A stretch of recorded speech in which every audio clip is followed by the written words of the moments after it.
Hello दोस्तों, good morning. स्वागत है बार फिर से आप सभी का एमजेड एजुकेशन में। दोस्तों आज है 12 सितंबर। आज की वीडियो में हम लोग बात करेंगे 12 सितंबर 2021 के करंट अफेयर के सभी इंपॉर्टेंट क्वेश्चंस के बारे में।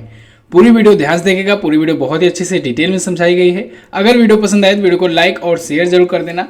चैनल पर नए आए हो चैनल को सब्सक्राइब कर लो, बेल आइकन को प्रेस कर लेना, जिससे आने वाली सभी वीडियोज का नोटिफिकेशन भी आपके पास पहुंचता रहे।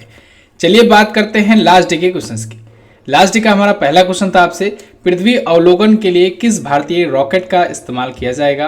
तो दोस्तों अगर अर्थ ऑब्जर्वेशनल टाइप की सैटेलाइट लॉन्च करनी है तो आपको PSLV टाइप का जो रॉकेट है उससे लॉन्च किया जाएगा। और ये मैंने आपको बताया था डेली जीके टेस्ट में बहुत ही अच्छे से समझा के PSLV और GSLV का काम क्या होता है, कैसे रॉकेट चलाए जाते हैं, ठीक है, कैसे कौन सा किससे लॉन्च किया जाना है, किसका क्या काम होता है, आप देख सकते हैं वीडियो। PSLV का फुल फॉर्म यहाँ पर बात करूँ तो ये होता है polar satellite launch vehicle. GSLV की अगर बात करें तो होता है जियो सिंक्रोनस लॉन्च व्हीकल। ये दोनों इसरो के रॉकेट हैं। भारत का सबसे बड़ा नेशनल पार्क कौन सा है? हेमिस नेशनल पार्क है, लेह में है। भारत का सबसे पुराना पूछा जाए तो आप जिम कॉर्बेट नेशनल पार्क बताएंगे। गरीबी हटाओ का नारा 5वीं पंचवर्षीय योजना में दिया गया इंदिरा गांधी जी के द्वारा। नाटो संगठन में कितने सदस्य देश हैं? 30 सदस्य देश हैं नाटो में। नाटो का फुल फॉर्म होता है नॉर्थ अटलांटिक ट्रीटी ऑर्गेनाइजेशन। चलिए बात करते हैं आज के दिन के पहले क्वेश्चन की। आज का हमारा पहला क्वेश्चन है, हाल ही में विश्व आत्महत्या रोकथाम दिवस कब मनाया जाता है? तो दोस्तों प्रत्येक वर्ष 10 सितंबर को मनाया जाता है वर्ल्ड सुसाइड प्रिवेंशन डे, यानी विश्व आत्महत्या रोकथाम दिवस। तो ये इमेज देख लीजिए, वर्ल्ड सुसाइड प्रिवेंशन डे की 10 सितंबर को प्रत्येक वर्ष ये मनाया जाता है। ये दोस्तों दुनिया भर में आत्महत्या को रोकने के लिए, जो आत्महत्याएं होती हैं उनको रोकने के लिए, लोगों को जीने की राह दिखाने के लिए, एक प्रकार से अवेयरनेस टाइप का फैलाने के लिए मनाया जाता है। 2003 से ही ये मनाया जाना शुरू हुआ है। International association for suicide prevention IASP ये एक संगठन है, इसके द्वारा ये मनाया जाता है। इस बार की थीम रखी गई है क्रिएटिंग होप थ्रू एक्शन। क्या है? Creating hope through action. तो थीम आपको याद रखनी है। अच्छा, अब सितंबर मंथ के इंपॉर्टेंट डेज आए हैं तो इनका हम लोग रिवीजन कर लेते हैं कि अभी तक कौन कौन से सबसे महत्वपूर्ण इंपॉर्टेंट डे आए हैं। जैसे अभी 2 सितंबर को दोस्तों मनाया गया नारियल दिवस, विश्व नारियल दिवस, ये आपको याद रखना है, विश्व नारियल दिवस मनाया गया, ठीक है। इसके अलावा दोस्तों 5 सितंबर को क्या मनाया गया? राष्ट्रीय शिक्षक दिवस मनाया गया, शिक्षक दिवस मनाया गया है सर्वपल्ली राधाकृष्णन जी की याद में। इसके बाद 5 सितंबर को एक और इम्पोर्टेंट डे मनाया गया, अंतर्राष्ट्रीय चैरिटी दिवस। अंतर्राष्ट्रीय चैरिटी दिवस मनाया गया। चैरिटी दिवस किसकी याद में मनाया जाता है? ये मदर टेरेसा जी की पुण्यतिथि की याद में मनाया जाता है, ठीक है, मदर टेरेसा जी की। अच्छा, इसके बाद 8 सितंबर आया था इंपॉर्टेंट डे, जब हम लोगों ने साक्षरता दिवस मनाया। साक्षरता दिवस ये भी आपको याद रखना है, बहुत इंपॉर्टेंट ये भी है, लिटरेसी डे, ठीक है। तो ये अभी तक जो 4 हैं ये सबसे महत्वपूर्ण इंपॉर्टेंट डेज हैं। ये विश्व आत्महत्या रोकथाम दिवस जो है ये भी इंपॉर्टेंट है। क्लियर है? अच्छा, सितंबर माह को दोस्तों इसके पहले वीक को राष्ट्रीय पोषण सप्ताह के रूप में मनाया जाता है। राष्ट्रीय पोषण सप्ताह के रूप में मनाया जाता है, तो ये भी आपको याद रखना है, ठीक है, नेशनल न्यूट्रिशन वीक के रूप में। चलिए अब बात करते हैं अगले क्वेश्चन की। अगला क्वेश्चन है, हाल ही में कोविड-19 के खिलाफ बच्चों का टीकाकरण करने वाला दुनिया का पहला देश कौन बना?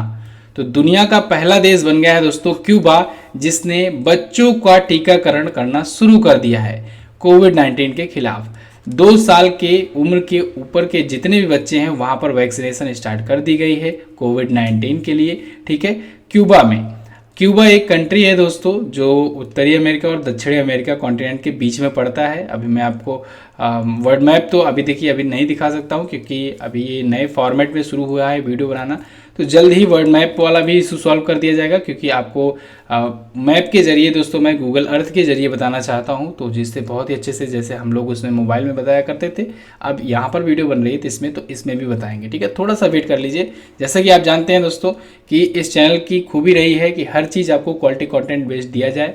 थोड़ा सा आपको सब्र बना कर रखना है, 1-2 दिन में वो भी चीज़ें आपको मिलने लगेगी बहुत अच्छे से, फिर से वर्ल्ड मैप हम बताने लगेंगे, ठीक है।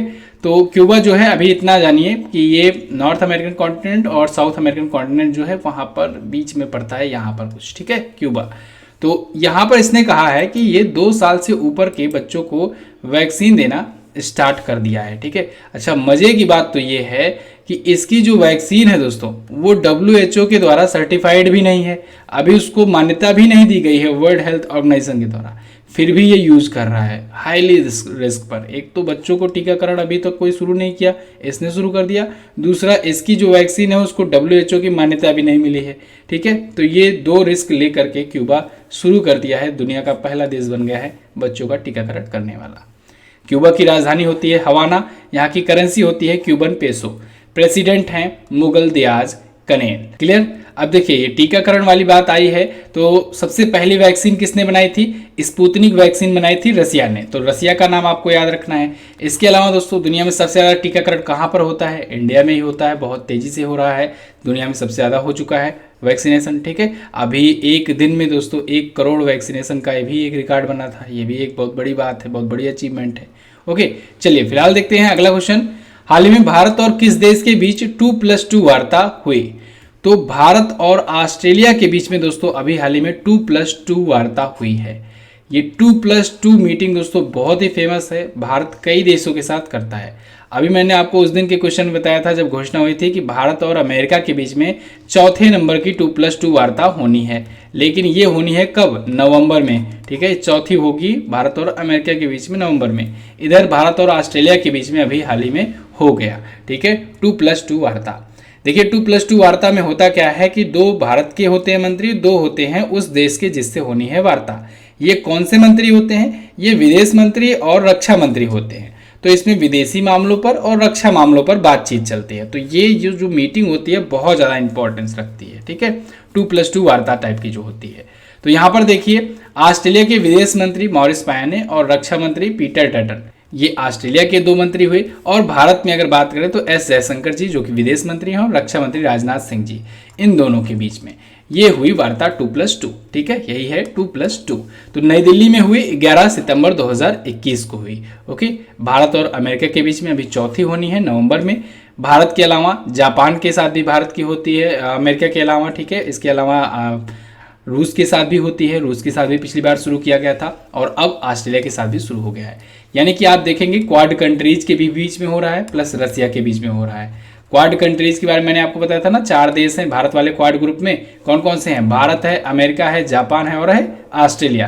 तो ये क्वाड कंट्रीज के बीच हो गया और एक रसिया के साथ भी होता है। ठीक है, अच्छा एक और क्वाड कंट्री है, यहीं से आप लोग रिवाइज कर लेंगे।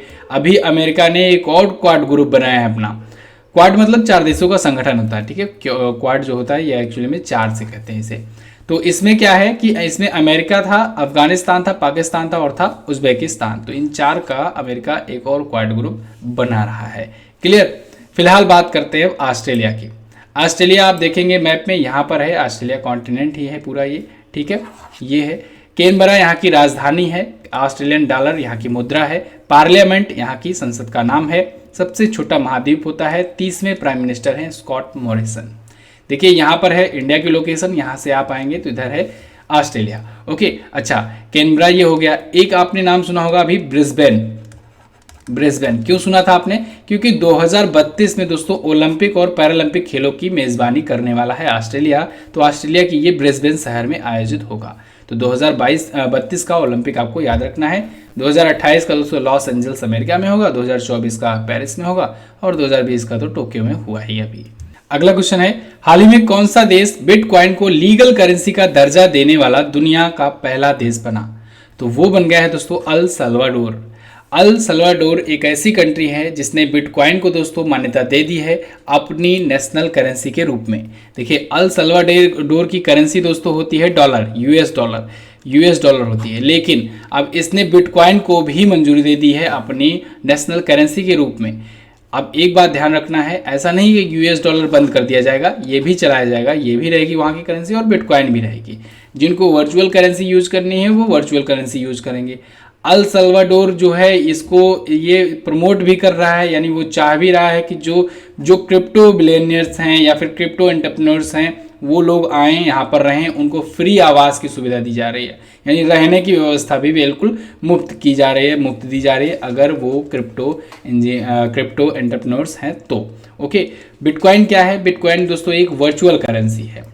वर्चुअल करेंसी है बिटकॉइन, यानी आभासी मुद्रा होता है। ये बिल्कुल इंटरनेट टू इंटरनेट ही चलता है, इसको आप टच नहीं कर सकते हो, ठीक है, किसी भी प्रकार से फिजिकली इसका यूज नहीं कर सकते हो। फायदा क्या होता है, क्यों इतना चर्चे में रहता है? फायदा ये होता है कि इस पर, अब चूंकि ये आभासी मुद्रा है तो इस पर किसी भी गवर्नमेंट का कोई भी दबाव, कोई भी प्रेशर नहीं रहता है और इसकी वजह से कोई सा भी टैक्स कोई नहीं ले पाता है बिटकॉइन से ट्रांजेक्शन करने पर। हवाला कारोबारियों में इसका बहुत तेज़ी से यूज हो रहा है और आगे आने वाले समय में भी बहुत ज़्यादा होगा। कारण यह है कि एक देश से दूसरे देश में जब पैसा ट्रांसफ़र करना होता है बिटकॉइन के थ्रू हो जाता है और कोई भी देश की नज़र इस पर नहीं पड़ पाती है। यही कारण है कि इसका यूज़ बहुत ज़्यादा हो रहा है और इसकी डिमांड भी बहुत ज़्यादा बढ़ रही है, ठीक है, और सप्लाई कम होने की वजह से इसका प्राइस बढ़ता जा रहा है, ठीक है। अगला क्वेश्चन देखते हैं। यहाँ पर देखिए अल सल्वाडोर जो है, इसके बारे में थोड़ा डिटेल जान लीजिए। ये देखिए राजधानी इसकी है सैन सल्वाडोर, प्रेसिडेंट हैं नायब बुकेले और यहाँ की करेंसी होती है US डॉलर और बिटकॉइन भी अब हो गई है। क्लियर? अच्छा, एक पॉइंट और याद रखना है, बिटकॉइन को लीगल करेंसी का जब दर्जा मिल गया है अल सल्वाडोर में, तो वहाँ पर जो कैपिटल गेन्स टैक्स लगता था वो अब टैक्स भी नहीं लगेगा। ओके, ये पॉइंट भी पूछा जा सकता है। अगला क्वेश्चन देखते हैं। हाल ही में किसने 13वें ब्रिक्स सम्मेलन 2021 की अध्यक्षता की? तो अभी हाल ही में 13वें ब्रिक्स सम्मेलन 2021 की अध्यक्षता की है भारत के प्रधानमंत्री नरेंद्र मोदी जी ने। नरेंद्र मोदी जी ने दोस्तों 13वें ब्रिक्स समिट 2021 की अध्यक्षता की है। इस बार दोस्तों भारत मेज़बानी कर रहा है 13वें ब्रिक्स सम्मेलन की, तो इस बार भारत के प्रधानमंत्री ने इसका किया है अध्यक्षता। पिछली बार दोस्तों रसिया कर रहा था, तो रसिया के बेंजामिन नेतन्याहू जो कि रसिया के प्रेसिडेंट हैं उन्होंने की थी अध्यक्षता। ओके, हालांकि तब वर्चुअल रूप से हुआ था, इस बार भी वर्चुअली ही हो रहा है। यहाँ पर देखिए 13वां ब्रिक्स सम्मेलन है, यहाँ पर बाकी के जो 4 देशों के मेंबर हैं ये आपको दिख रहे हैं, ठीक है। ब्रिक्स जो होता है एक्चुअली में ये 5 देशों का एक ग्रुप होता है। क्या होता है? 5 देशों का एक ग्रुप होता है जिसके बीच में ये समिट वगैरह हुआ करती है प्रत्येक वर्ष। तो इस बार 13वीं ये समिट हो रही है। भारत तीसरी बार अध्यक्षता कर रहा है। भारत इससे पहले अगर पूछा जाए तो 2012 में, 2016 में और अब 2021 में मेज़बानी कर रहा है, ठीक है। तीसरी बार इस बार कर रहा है। ये क्वेश्चन पूछा जाएगा ही जाएगा, ठीक है, कि भारत इस बार कौन सी बार मेज़बानी कर रहा है, या फिर पूछ लिया जाए भारत पहली बार मेज़बानी कब किया था, या फिर पूछ लिया जाए भारत पिछली बार कब मेज़बानी किया था, ठीक है। इन टाइप से क्वेश्चंस बन सकते हैं। यहाँ पर देखिए 5 देशों का ग्रुप है, ये तो मैं आपको हज़ारों बार बता ही चुका हूँ, रिवीजन कराता ही रहता हूँ, लेकिन क्वेश्चन लेने का मकसद ये था जिससे ये चीज़ें जो हैं ये रिटन फॉर्मेट में भी आपके पास पहुँच जाएँ। PDF फाइल जब मैं आपको दूँ या फिर इसकी क्विज दूँ तब भी आपके पास ये मैटर रहे। इस वजह से ब्रिक्स का ये क्वेश्चन लिया गया, वरना मैं आपको ब्रिक्स समिट कब की मेज़बानी कौन कर रहा है इस बार, G20 की कौन कर रहा है, इटली, ठीक है, G7 की मेज़बानी कौन कर रहा है, ब्रिटेन, ये सब चीज़ें मैं आपको बहुत बार रिवाइज कराता रहता हूँ, ठीक है, जिससे आपको ये सारी चीज़ें याद होती रहें। पहला सम्मेलन देखिए 2009 में किया गया था, रसिया उसकी मेज़बानी किया था। रसिया पिछली भी बार भी मेज़बानी किया था, अभी 2020 वाला। इसकी स्थापना 2006 में हुई थी, लेकिन जब स्थापना हुई थी दोस्तों तब ये केवल ब्रिक नाम से जाना जाता था, यानी इसमें केवल 4 देश हुआ करते थे।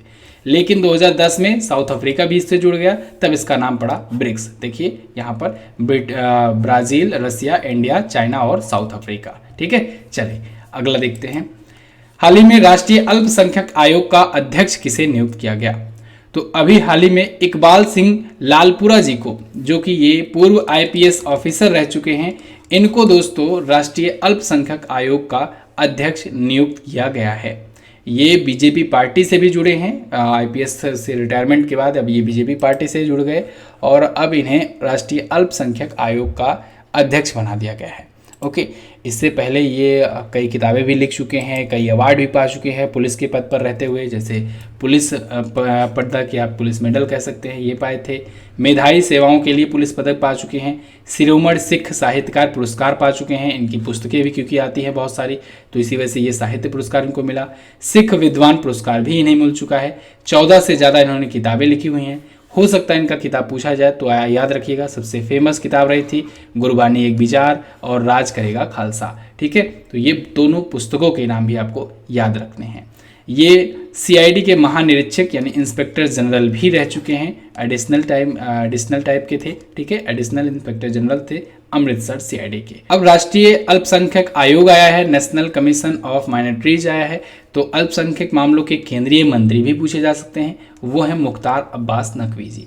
मुख्तार अब्बास नकवी जी से एक पॉइंट और आपको याद रखना है, अभी हाल ही में राज्यसभा में सदन का उपनेता इनको नियुक्त किया गया था। क्या? राज्यसभा में सदन का उपनेता इन्हें नियुक्त किया गया था। तो राज्यसभा में सदन का नेता कौन है? तो वो है पीयूष गोयल जी, याद रखना है, इंपॉर्टेंट है।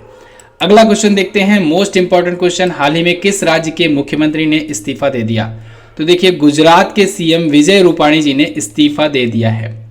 गुजरात के मुख्यमंत्री विजय रूपाणी थे दोस्तों, और इन्होंने इस्तीफा दे दिया है। अचानक से इन्होंने इस्तीफा की घोषणा की। अभी कल ही मैंने आपको बताया था कि इन्होंने एक वतन प्रेम नाम की योजना शुरू की थी, वतन प्रेम योजना, ठीक है। और आज मुझे बताना पड़ रहा है कि इन्होंने फिलहाल के लिए इस्तीफा दे दिया है, ठीक है। गुजरात के ये सीएम थे, बीजेपी पार्टी से थे, अचानक से इन्होंने इस्तीफा दे दिया है।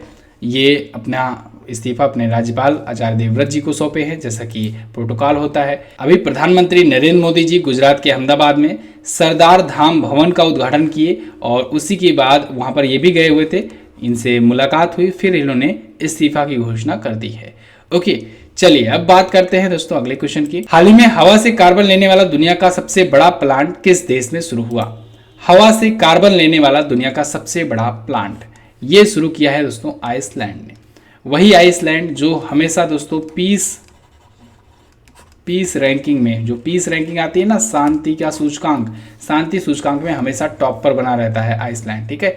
तो वहां पर हवा से कार्बन लेने वाला दुनिया का सबसे बड़ा प्लांट शुरू हुआ है। इमेज देख लीजिए, कुछ इस प्रकार से ये प्लांट होगा, हवा से कार्बन को ऑब्जर्व करेगा। उसके बाद खास बात तो ये है कि ये हवा से कार्बन लेने के बाद उस कार्बन को नीचे जा करके नीचे स्टोर करेगा, एक जगह पर एक प्लेस बनाया रहेगा गड्ढा टाइप का, और वो चट्टान में बदल देगा। किसमें? चट्टान में बदल देगा उस कार्बन को। इसका नाम क्या रखा गया है? इसका नाम है दोस्तों ऑर्का। क्या नाम है?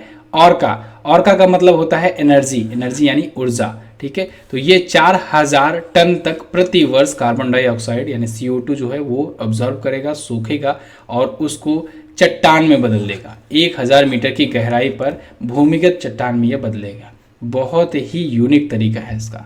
आइसलैंड की अगर बारे में बात करें तो इसकी राजधानी है रेकजाविक, प्रधानमंत्री हैं कैटरीन जोकोब्स-डॉट्टीर, और यहाँ की करेंसी होती है आइसलैंड क्रोन। ओके, अच्छा दोस्तों, SSC GD का बैच आया हुआ है, बहुत सारे बच्चों ने इसे लिया हुआ है, आप भी इसे लीजिए। बहुत ही इंटरेस्टिंग, बहुत ही ज़्यादा कंटेंट के साथ आपके पास ये कोर्स पेश किया गया है। हिंदी और इंग्लिश दोनों स्टूडेंट के लिए है। आपको इंग्लिश में भी नोट्स प्रोवाइड कराया जाता है, 2 सालों तक आप एक्सेस कर सकते हैं। इसके साथ ही आपको हर महीने की हमारी करंट अफेयर की ई बुक बिल्कुल फ्री में दी जाती है, हिंदी में भी इंग्लिश में भी। तो अगर आप ई बुक का ही पैसा लगा लो तब भी आपको 499 हो जाते हैं आपके, ठीक है। 499 से ज़्यादा हो जाते हैं। आपको यहाँ पर देखिए 100 रुपये का एक्स्ट्रा डिस्काउंट दिया जा रहा है, तो अभी 599 जो है, अगर आप ये कूपन कोड यूज़ करेंगे तो ये 499 में हो जाएगा, ठीक है। और वैल्यू फॉर मनी ये कोर्स है, हर एक सब्जेक्ट इसमें समझाया जा रहा है, हर एक सब्जेक्ट की वीडियो इसमें रोजाना अपडेट होती हैं, मैथ हो, रीजनिंग हो, साइंस हो, ठीक है। आप इसको सबको ले करके फ़ायदा उठा सकते हैं। बहुत ही यूनिक ये वीडियो कोर्स है। इसके अलावा वन लाइनर की ई बुक आई हुई है, इसको भी आप चेक कर सकते हैं। देखते हैं अगला क्वेश्चन, हाल ही में किसके द्वारा 15 सितंबर को संसद टीवी लॉन्च किया जाएगा? तो दोस्तों 15 सितंबर को नरेंद्र मोदी जी, प्रधानमंत्री नरेंद्र मोदी जी दोस्तों ये लॉन्च करेंगे संसद टीवी। देखिए संसद टीवी जो होगा ये लोकसभा टीवी और राज्यसभा टीवी को मिला करके बनाया जाएगा। यानी पहले क्या होता था, अभी तक राज्यसभा टीवी और लोकसभा टीवी अलग अलग हुआ करती थी। तो जब राज्यसभा की बैठक होती थी तब राज्यसभा टीवी पर दिखाया जाता था, लोकसभा की बैठक होती थी तो उसको लोकसभा टीवी पर प्रसारित किया जाता था, ब्रॉडकास्ट किया जाता था। दोनों को मर्ज कर दिया गया है और संसद टीवी के नाम से एक सिंगल चैनल होगा और इन पर दोनों सदनों का ब्रॉडकास्टिंग किया जाएगा। ओके, अगला क्वेश्चन देखते हैं। हाल ही में Haryana environment and pollution code नामक पुस्तक का विमोचन किसने किया? तो अभी हाल ही में Haryana environment and pollution code नामक पुस्तक का विमोचन किया है दोस्तों हरियाणा के ही सीएम मनोहर लाल खट्टर जी ने। हरियाणा के सीएम हैं, मुख्यमंत्री हैं और इन्होंने Haryana environment and pollution code नामक पुस्तक का विमोचन किया है। विमोचन अगर पूछा जाए तब आप समझिएगा कि इन्होंने लिखा नहीं है। जब इन्होंने लिखा नहीं है तो लिखा किसने है? तो देखिए दोस्तों, लिखा है इस पुस्तक को श्रीमती धीरा खंडेलवाल ने। किसने? श्रीमती धीरा खंडेलवाल ने, जो कि बहुत ही फेमस ये कवियत्री हैं और पूर्व IAS अधिकारी हैं। तो यहाँ पर देखिए मनोहर लाल खट्टर जी हैं, इस पुस्तक को का विमोचन इन्होंने किया हुआ है। क्लियर? तो बस दोस्तों ये तो थे हमारे आज के दिन के टॉप 10 करंट अफेयर के क्वेश्चंस। आई होप आपको वीडियो पसंद आई होगी। अच्छा, डेली जीके टेस्ट की जो वीडियो आती है दोस्तों, बहुत ही ज़बरदस्त रिस्पांस आ रहा है आपका, बहुत ही अच्छा लग रहा है सबको। दिन प्रतिदिन इससे ज़्यादा से ज़्यादा लोग जुड़ते जा रहे हैं। आप लोग भी जुड़िए। और मैं कहता हूं कि जो अभी वीडियो अपलोड हुई है, अगर आप चेक करना चाहते हो कि कैसी वीडियो आती है, क्या आती है, क्यों बार बार मैं प्रमोट करता हूं, तो आप लोग जो कल की वीडियो हुई है, जब परसों की हुई है या इससे पहले की हुई है, कोई सी भी एक वीडियो देख लो उठा करके। 1 घंटे का टाइम लगेगा, एक बार वीडियो देख लो। वीडियो देखने के बाद आपको पता चल जाएगा कि आपके जीके में कितना ज़्यादा इंप्रूवमेंट आने वाला है। अगर आप ये केवल और केवल 1 महीने ही कंटिन्यू कर लेते हो तो 1 महीने में आपका बहुत ही ज़्यादा स्ट्रांग हो जाएगा जीके। स्टैटिक जीके की मैं बात कर रहा हूँ यहाँ पर, स्टैटिक जीके हो या फिर कोई वैसा जीके हो। करंट अफेयर तो यहाँ पर सुबह में मॉर्निंग में हो जाती है क्लास, शाम को जीके भी अब आपका तैयार कराया जा रहा है। तो डेली आप लोग 7 बजे शाम को आ जाया कीजिए लाइव। आज हालांकि संडे है तो आज नहीं होगी, कल से मंडे से फिर से कंटिन्यू होगी। तो आपको डेली 7 PM पर आ जाना है, 7 PM पर 8 PM तक केवल 1 घंटे आपको टाइम देना है। इसकी वीडियो की क्विज भी दी जाती है और स्टडी मटेरियल सेक्शन में भी आप बहुत सारी चीज़ें अपडेट कराई गई हैं, वो भी जा करके रीड कर सकते हैं। ई बुक ले सकते हैं, ई बुक सेक्शन जाकर वीडियो कोर्सेज ले सकते हैं। व्हाट्सएप का नंबर दिया गया है, आप कांटेक्ट कर सकते हैं कोई भी प्रॉब्लम आए, कोई भी डाउट हो आपका। तो बात करते हैं क्वेश्चन ऑफ द डे की। आज का पहला क्वेश्चन, सिडबी का मुख्यालय कहाँ पर स्थित है? वर्ष 2011 की जनगणना के दौरान भारत के मुख्य चुनाव आयुक्त कौन थे? ये भी डेली जीके टेस्ट से लिया गया है। देखिए, डेली जीके टेस्ट से यहाँ पर सारे क्वेश्चंस लिए जाते हैं, तो इनका आंसर भी आप वहाँ से प्राप्त कर सकते हैं डिटेल्स के साथ। फूलों की डलिया किसे कहा जाता है? धरती का स्वर्ग किसे कहा जाता है? ये दोनों ही आप बताएंगे आज। पंचशील समझौता कब हुआ था? शिमला समझौता कब हुआ था? और ताशकंद समझौता कब हुआ था? ये भी आप बताएंगे। ठीक है, वीडियो के बारे में आपकी क्या राय है आप लोग कमेंट करके ज़रूर बताना। कैसी लगी है आपको वीडियो ये भी बताना। पसंद आए तो लाइक करना, शेयर कर देना अपने दोस्तों के पास। अगर आपका कोई सुझाव हो तो आप बता सकते हैं। और ये वर्ड मैप वाली बात जो है इसको जल्दी ही अपडेट करूंगा। ठीक है, तो वर्ड मैप आपको और अच्छे तरीके से मिलने लगेगा। चलिए, वीडियो को एंड तक देखने के लिए दोस्तों बहुत बहुत धन्यवाद। मिलेंगे अगले दिन की वीडियो में, तब तक के लिए नमस्कार, जय हिंद, वंदे मातरम।